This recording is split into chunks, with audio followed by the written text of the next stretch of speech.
5 రాష్ట్రాల ఫలితాలపై అనాలిసిస్ కొనసాగుతోంది. తమిళనాడు ఈక్వేషన్స్‌పై మనం బ్రేక్ ముందు మాట్లాడుకున్నాం. ఇప్పుడు రెండు కీలకమైనవి. అటు ఎప్పుడు గూడా దేశంలో వామపక్ష పార్టీలకు సంబంధించి అధికారంలో ఉన్న రాష్ట్రాలు లెఫ్ట్‌కి సంబంధించి ఒక 2, 3 రాష్ట్రాలు, ఒక రాష్ట్రంలో అధికారంలో ఉండడం, రెండిట్లో ఓడిపోవడం, 2 రాష్ట్రాలు అధికారంలో ఉండడం, ఏదో ఒక ఈక్వేషన్ నడిచేది. అంతకుముందు ఏ రాష్ట్రంలో అధికారం లేకపోయినా త్రిపురలో అధికారంలో ఉండడం అనేది కొనసాగుతూ వచ్చేది. బట్ వేరాస్ ఫస్ట్ టైం ఇక్కడ కేరళలో ఎల్‌డీఎఫ్ ఓడిపోయిన నేపథ్యంలో ఇప్పుడు దేశంలో ఎక్కడ కూడా వామపక్ష పార్టీలు అధికారంలో లేని వాతావరణం ఉంది. దానిపైన కూడా మనం మాట్లాడబోతున్నాం. నెంబర్ 2, 2014లో ఎన్డీఏ అధికారంలో వచ్చినప్పటి నుంచి భారతీయ జనతా పార్టీ విస్తరణ అనేది ఒక బిగ్ టార్గెట్ అయితే, పశ్చిమ బెంగాల్లో మమతాను ఓడించడం అనేది రెండో బిగ్ టార్గెట్. ఎందుకంటే బెంగాల్ ఈక్వేషన్ అనేది ఒక 10 నుంచి 12 రాష్ట్రాలపై ఇంపాక్ట్ చూపించే ఒక కీలకమైన పొలిటికల్ మూవ్మెంట్ అంశం కాబట్టి ఎప్పటి నుంచో అందరి ద్రాక్షగానే బెంగాల్ ఉంది. చాలా ప్రయత్నాలు చేసినా అటు బెంగాల్ని దక్కించుకోలేకపోయింది భారతీయ జనతా పార్టీ. కానీ ఈసారి మమతా హవాకు బ్రేక్ వేయటము, భారీ మెజార్టీ సాధించడం, తూర్పు భారతంలో మరో పెద్ద రాష్ట్రాన్ని చేజిక్కించుకోవటం అనేది చాలా కీలకమైనది. మనం చూస్తే దేశంలో అత్యధిక ఎంపీ సీట్లు కానీ అత్యధిక నియోజకవర్గాలు ఉన్న సీట్ల పరంగా చూస్తే మొదటి 3 ప్రధాన రాష్ట్రాలు కూడా అటు బీజేపీ ఎన్డీఏ పరిధిలోకి వచ్చినట్టు ఇప్పుడు.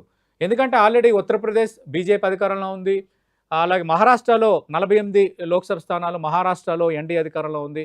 ఇప్పుడు పశ్చిమ బెంగాల్ 42 లోక్సభ స్థానాలు, పెద్ద రాష్ట్రం అధికారంలో రావడం అనేది పొలిటికల్గా ఖచ్చితంగా బిగ్ బ్రేక్ త్రూ. కుమార్ గారు, మీకు ఈ విషయంలో కంగ్రాట్సే. ఎలా ఫీల్ అవుతున్నారు? కొరకరాని కొయ్యిగా ఉన్న మమతాను ఓడించడం, బెంగాల్లో ఫస్ట్ టైం మీరు అడుగు పెట్టడం, పొలిటికల్గా మీకు ఎంతవరకు ఇది లాభించబోతుంది? సహజంగా కార్యకర్తలకు సంతోషం ఉంటుంది. నా దగ్గర లక్షల కోట్లాది మంది కార్యకర్తలు కూడా హ్యాపీగా ఉన్నారు. అయితే విషయం ఏంటంటే ఒక్కసారి కనుక మనం బెంగాల్లో చూసినట్టయితే అసలు ఒకప్పుడు ఇండస్ట్రీకి హబ్ అది. మీరు చూడండి, ఆ రాష్ట్రం ఏర్పడి నుంచి దాదాపు గత 10 సంవత్సరాల ఇండస్ట్రీకి సంబంధించిన చాలా కారణం ఏంటంటే అక్కడ ఉన్నటువంటి క్రైమ్ రేటు, అక్కడ ఉన్న పరిపాలన విషయం, ఇవన్నీ చూసినట్టయితే మెల్లమెల్లగా అందరూ కూడా వేరే రాష్ట్రాలకు వెళ్ళాల్సిన వస్తుంది. మీకు గుర్తుండే ఉంటుంది, నానోకారు తీసుకొచ్చినప్పుడు అక్కడ కమ్యూనిటీ వ్యతిరేకిస్తే సింగూరు ప్లాంట్ అది కూడా చూడాలి ఒకసారి. అంటే ఓవరాల్ గా డెవలప్మెంట్ యాక్టివిటీస్లు అన్నీ కూడా కమ్యూనిస్టు పాలన ఉన్నప్పుడు కానీ లేదా తను మమతా బెనర్జీ వచ్చినప్పుడు కూడా పూర్తిగా సర్వనాశనం చేసిన రాష్ట్రానికి. అందుకే దేశంలో మార్పు కోరాలనుకుంటున్నారు, అక్కడ అభివృద్ధి కావాలనుకుంటున్నారు. నరేంద్ర మోడీ గారు, అమిత్ షా గారు కానీ వీళ్ళంతా కూడా వేరే రాష్ట్రాలు జరుగుతున్న అభివృద్ధి వాళ్ళు చూశారు కాబట్టి తప్పకుండా ప్రజలందరూ మార్పు కోరుకున్నారు, వచ్చేసినారు. ఒకటి. రెండవది అస్సాంకు సంబంధించి కుమార్ గారు,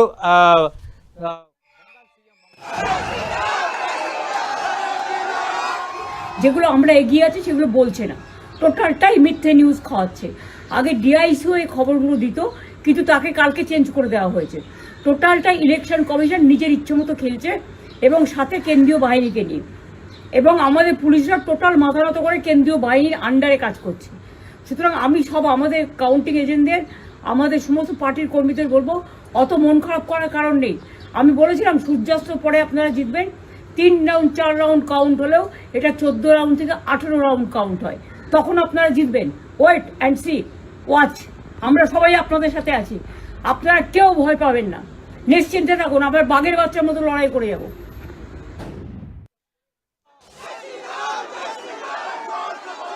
రైట్, మనం చూస్తున్నాం బెంగాల్ సీఎం మమతా బెనర్జీ ఫలితాలపై రెస్పాండ్ అయ్యారు. కౌంటింగ్లో కూడా అక్రమాలు జరిగాయి, అధికార దుర్వినియోగానికి పాల్పడ్డారు.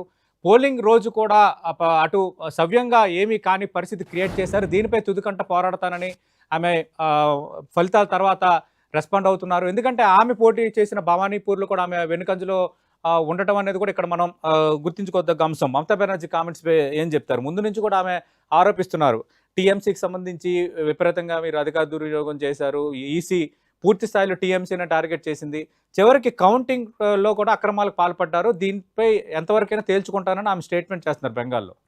ఫస్ట్ ఫేజ్ 23 మొదలుపెట్టిన అంశమే తనకు తెలిసిపోయింది, పల్స్ అంతా కూడా వెళ్తున్నారు. మన అయిపోయింది, ప్రజలు మన వైపు లేరన్న విషయం తెలిసినప్పటి నుంచి కూడా మొత్తం బూతులలోకి చూసుకుపోవడము, లేకపోతే హైకోర్టును ఆశ్రయించడము, సుప్రీంకోర్టును ఆశ్రయించడము, ఎన్నికలు వచ్చే ముందు ఏజెంట్లకు సంబంధించిన విషయాలను ఏ ఏజెంట్ కూడా రావద్దు పోలింగ్ బూత్లకు వచ్చిన ఎన్నికలప్పుడు చూస్తున్నారు, మీరు ఎన్నికలు అయిన తర్వాత ఎవరెక్కడ ఉంటారో మేము చెప్తామని చెప్పి బెదిరించడం కార్యకర్తలంతా కూడా మనం అందరం కూడా చూస్తున్నాం. కాబట్టి ఆమె ఓటమిని మొదలే ఒప్పుకున్నది. సహజంగా ఓడిన వాళ్ళంతా కూడా 2 విషయాలు చెప్తారు సార్. ఒకటేమో ఏవిఎంలు ట్యాంపరింగ్ అయినాయని, లేకపోతే ఈసీ ఎలక్షన్ కమిషన్ మాకు వ్యతిరేకంగా చేసిందని, లేకపోతే కౌంటింగ్ సక్రమంగా, ఈ 3 అంశాలు ఓడిపోయిన వాళ్ళు ఎవరైనా కూడా మాట్లాడే ఒక ప్రధాన ఎజెండా. ఈమె కూడా అదేగా ఈరోజు అదే మాట్లాడేది.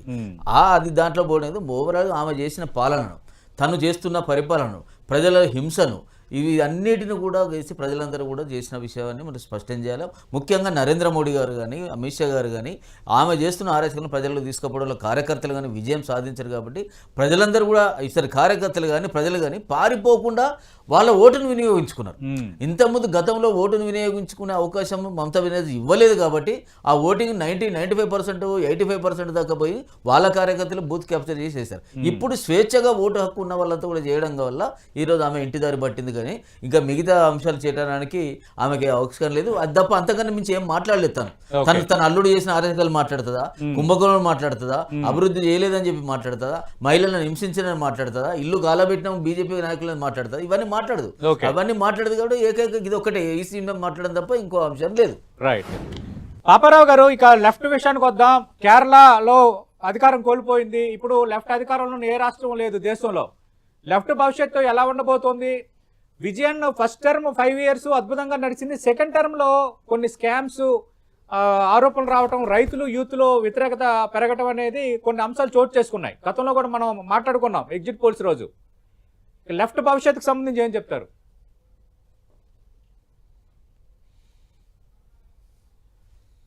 సార్ మ్యూట్లో ఉంది సార్ పాపారావు గారు.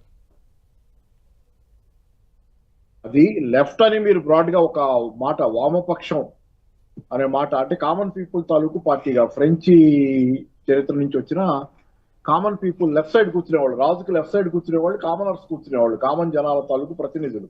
అట్లా వామపక్షం అనేది లెఫ్ట్ ప్రజల ప్రతినిధిగా, కామన్ పీపుల్ ప్రతినిధిగా. కామన్ పీపుల్ ఉన్నంత కాలం లెఫ్ట్ అవసరం ఉంటుందండి. ఈరోజు తాత్కాలికంగా పరాజయం ఉండొచ్చు. కామన్ మ్యాన్ అనేవాడు మెజారిటీ, ఎప్పుడు majority common man, majority 99% common people. వాళ్ళు ఈ రోజు ఇంకో పక్షాన్ని ఎంచుకొని ఉండొచ్చు, కానీ వామపక్షం పాత్ర ఏమి పోదు. ప్రజల వాయిస్ గా ఉండాల్సింది. కాకపోతే ఇక్కడ జరుగుతున్న పొరపాట్లు కొన్ని ఉన్నాయి. వామపక్షంలో కూడా అనేక బలహీనతలు చొరబడ్డాయి. మీ కేరళలో కూడా ఉన్నటువంటి బలహీనతలు, ఇక్కడ వచ్చిన ఆరోపణలు, అవినీతి ఆరోపణలు లాంటివి కూడా వచ్చినాయి.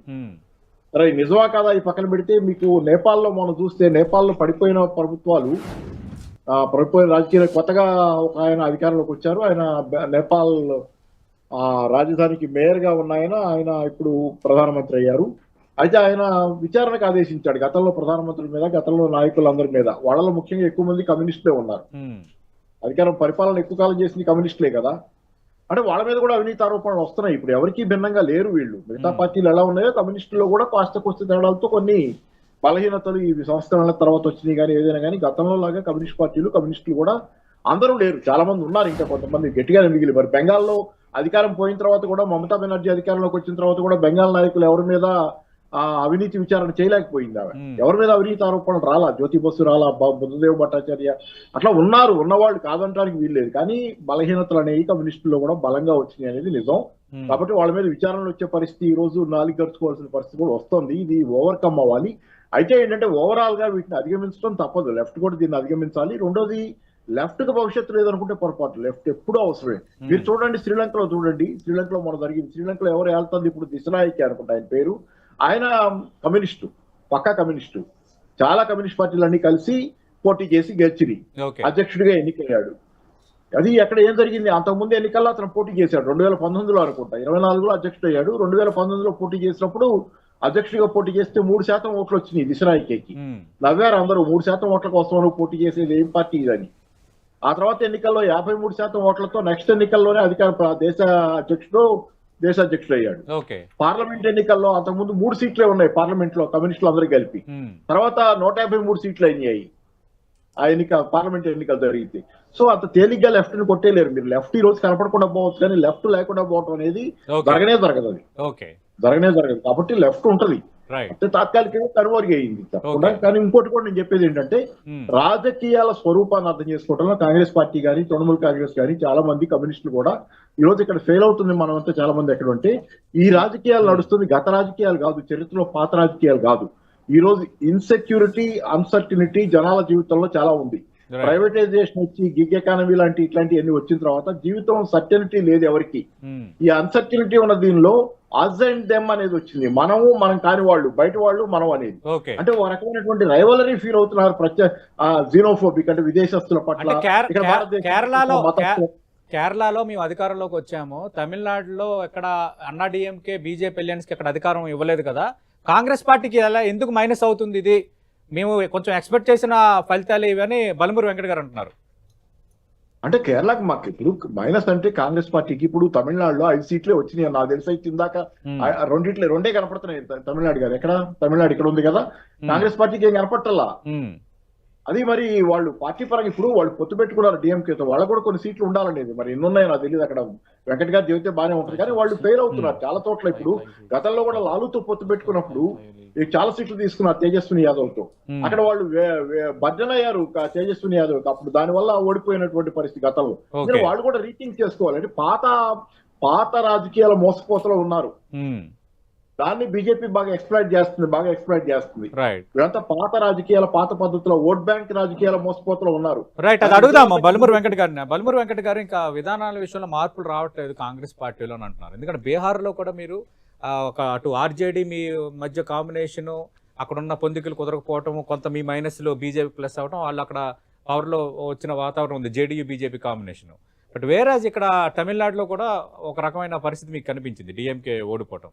సరే కేరళలో గెలిచారు, కానీ ఆల్రెడీ అస్సోంలో ఒక ఈక్వేషన్ పాలించారు, అస్సోంలో ఆయన హ్యాట్రిక్ సాధించాడు, తర్వాత పాండిచ్చేరిలో మళ్ళీ తిరిగి ఎన్డీఏ నిలబెట్టుకుంది. ఎక్కడ మీరు కొంచెం ఇక్కడ పెర్ఫార్మెన్స్ చూపించినట్టు ఈ ఎలక్షన్స్లో? ఒకటి సతీష్ గారు, సరే ఎవ్రీ పార్టీ వాళ్ళ స్ట్రాటజీ ప్రకారంగా ఎన్నికల బరిలోకి వెళ్ళాల్సి వస్తుంది. పాజిటివ్ అయిన వాళ్ళకు ఆటోమేటిక్గా వాళ్ళు కరెక్ట్ చేస్తారని చెప్పి మనం భావించాల్సి వస్తుంది. సరే ఈరోజు ఇంతకుముందు పెద్దలు పాపారావు గారు మాట్లాడుతూ పోలరైజేషన్, ఇండైరెక్ట్ వారు పోలరైజేషన్ గురించి చెప్పారు. 100% ఈరోజు భారతీయ జనతా పార్టీ ఏదైతే డెవలప్మెంట్ కాకుండా పోలరైజేషన్ పైన, అంటే మతపరంగా కానీ సెంటిమెంట్స్, ఎమోషన్స్ ని రగిలించడంలో 100% భారతీయ జనతా పార్టీ తాత్కాలికంగా అది కొంచెం సక్సెస్ అయినట్టే. కానీ కాంగ్రెస్ పార్టీ ఒక 2014 నుంచి మీరు ఇదే ఆరోపణ చేస్తున్నారు, రాజకీయాల భాగంగా కొన్ని ఈక్వెషన్స్ కూడా వాళ్ళు ఫాలో అవుతున్నారు. మీకు అదే చెప్తున్నాను, మీకు అదే చెప్తున్నాను. ఇప్పుడు పార్లమెంట్ ఎలక్షన్స్ లో లాస్ట్ టైం ఏమన్నారు, అప్కి బార్ 400 పార్ అన్నారు. వాళ్ళు రాజ్యాంగం విషయం పైన కూడా మాట్లాడారు, వర్కౌట్ అవ్వలేదు. సరే అది నారో మార్జిన్ తోటి చంద్రబాబు నాయుడు గారు, నితీష్ కుమార్ గారు ఇద్దరు మద్దతు తోటి భారతీయ జనతా పార్టీ కేంద్రంలో అధికారంలోకి వచ్చింది. సో పరిస్థితులు ప్రతిరోజు ఒక రకంగా ఉండే. సరే వారి స్ట్రాటజీ ఈ రోజు కరెక్ట్ అనిపిస్తుంది. కాబట్టి కాంగ్రెస్ పార్టీ విధి విధానాలు, సెక్యులర్ విధానాలు, అందరూ కలిసిమెలిసి ఉండాలని ఒక విధానాలతో మేము ఉన్నాము. సరే ఇవాళ కొంచెం ఇబ్బందికర పరిస్థితులు మేము ఎదుర్కోవచ్చు, కానీ జెన్జీ యూత్ ఎవరైతే ఉన్నారో రాబోయే రోజుల్లో 100% ఈ రోజు కేరళంలో ఎట్లయితే లిటరసీ రేట్ ఎక్కువ ఉన్న రాష్ట్రంలో ప్రజలు వాటిని నమ్మి ప్రజలు కాంగ్రెస్ పార్టీ అంటే యూడిఎఫ్ కి పట్టం కట్టారు, రాబోయే రోజుల్లో కూడా అదే విధంగా నమ్మి పట్టం కడతారని ఒక నమ్మకం, విశ్వాసం ఉంది. At the same time election commission ని నిందించడం అని కాదు. సరే ఎస్ఐఆర్ అనేది ఈరోజు కొత్తగా బెంగాల్లో చేసింది అది కాదు, గతంలో కాంగ్రెస్ పార్టీ ఉన్నప్పుడు కూడా ఇంటెన్సివ్ రివిజన్ అనేది జరిగింది. కానీ ఎస్ఐఆర్ పేరుతోటి ఈ రోజు ఏదైతే కొన్ని తప్పులు చేస్తుందో ఎలక్షన్ కమిషన్ బయాస్డ్ గా వివరించే తీరును కూడా చాలా స్పష్టంగా గమనిస్తున్నాం. ఇవన్నీ మనతో పాటు ప్రజలు కూడా గమనిస్తారు. 100% దీనికి రాబోయే రోజుల్లో ఒక ముగింపు వచ్చి ఒక చేంజ్ కి సాధ్యం అవుతుందని ఒక బలమైన నమ్మకం అయితే మాకు ఉంది. రైట్, థ్యాంక్ యూ వెంకట గారు, థ్యాంక్ యూ కుమార్ గారు, థ్యాంక్ యూ పాపారావు గారు. 5 రాష్ట్రాల ఎన్నికల ఫలితాలకు సంబంధించిన అనాలిసిస్ కొనసాగుతుంది.